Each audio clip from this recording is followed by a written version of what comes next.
Bonjour à tous et donc bienvenue pour les vins de la semaine et du week-end. Alors j'espère que cette semaine ça va aller un peu mieux que la semaine dernière dans laquelle la vidéo a dû se couper après le premier vin.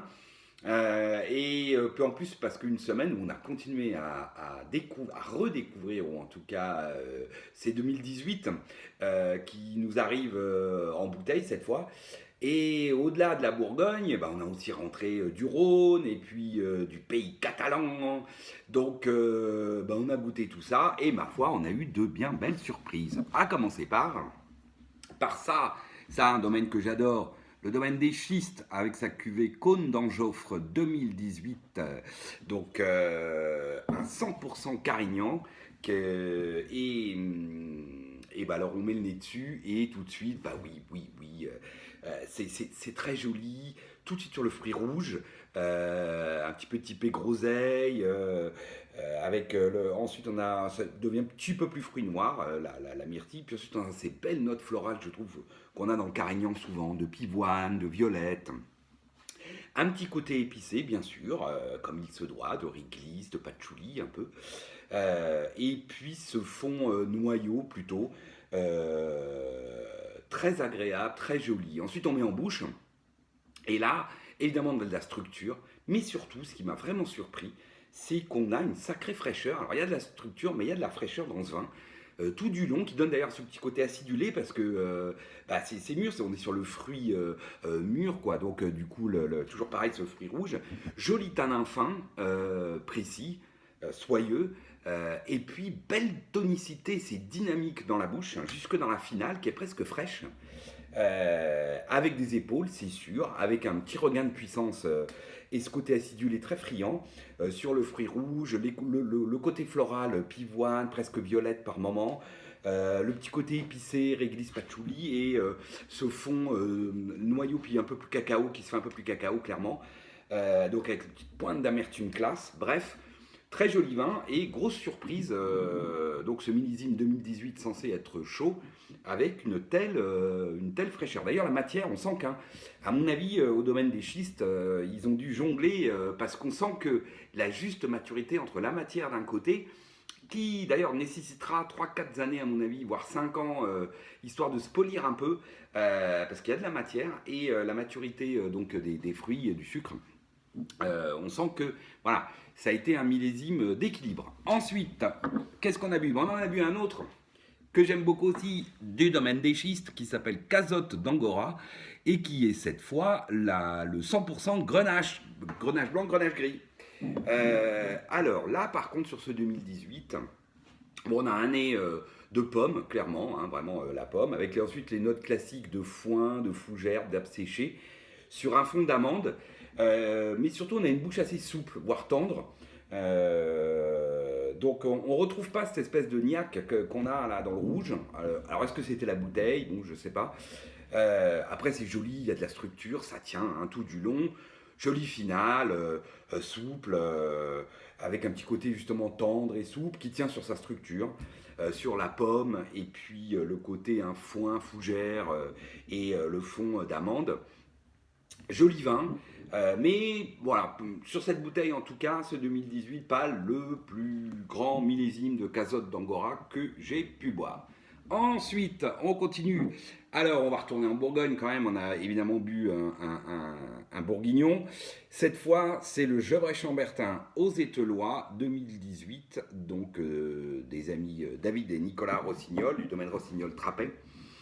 Et là, wow, vraiment je ne sais pas si vous avez lu, parce que du coup vous l'avez pas pu voir dans la vidéo, mais lu mes commentaires la semaine dernière sur les 2018 Bourguignons.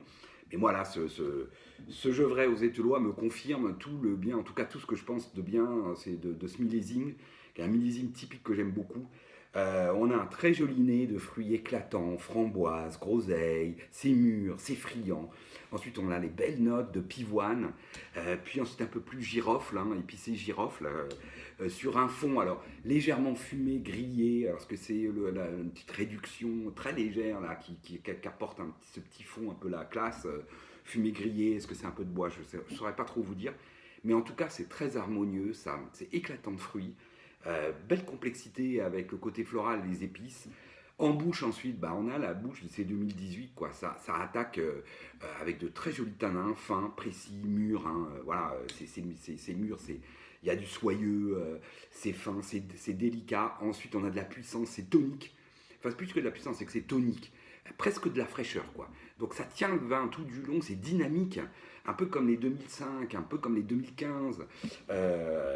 Et puis cette finale presque donc fraîche, avec de la structure qui reprend un peu de puissance, hein, sur ces étolois, et une très belle persistance longue sur la groseille, la framboise mûre, les petites notes florales, là, pivoine, le côté girofle, coup de girofle, se font légèrement fumer. Bref, très beau. Moi, j'ai beaucoup aimé. Je verrai parce que c'est la première, c'est difficile à dire sur une première bouteille. Mais ça fait partie des très beaux millésimes des Telois que j'ai pu.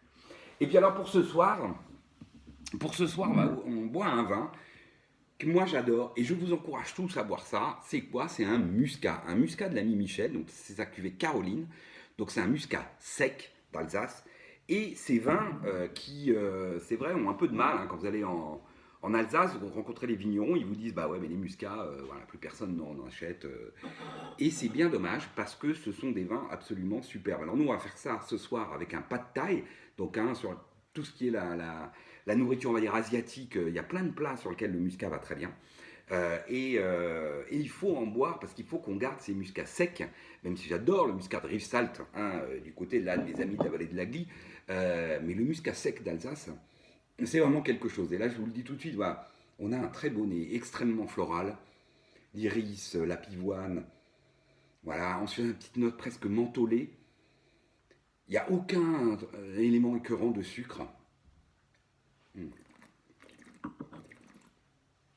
Alors, on a une très jolie bouche qui est droite, avec une très belle matière, fine, c'est délicat, ça tient, il y a ce qu'il faut de structure pour tenir le vin, c'est d'une extrême délicatesse et du point de vue de la structure et évidemment du point de vue des arômes. Alors on est sur le fruit jaune, la pêche, voilà, presque un côté guimauve on va dire. Ensuite il y a les belles notes florales, le petit côté, presque la pointe un petit peu mentholée presque, voilà, qui allège, qui apporte de la fraîcheur, belle finale, droite, jolie persistance, voilà, vraiment un très joli vin. Et donc je vous encourage tous à boire des muscats d'Alsace.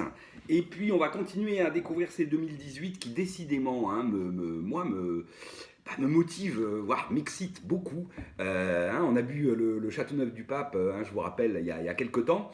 J'avais été très surpris aussi par cette finale tonique, acidulée, fraîche.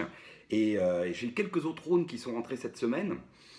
Donc on va les goûter pour vérifier qu'on est bien sur ce millésime qui a à la fois une très forte maturité et une très belle fraîcheur, avec pas mal de matière, donc qui nécessitera sûrement de la garde pour arriver à son summum, probablement peut-être des phases de fermeture, c'est pas impossible, mais qui par contre est une très belle promesse. Allez, sur ce, je vous dis à la semaine prochaine. Salut!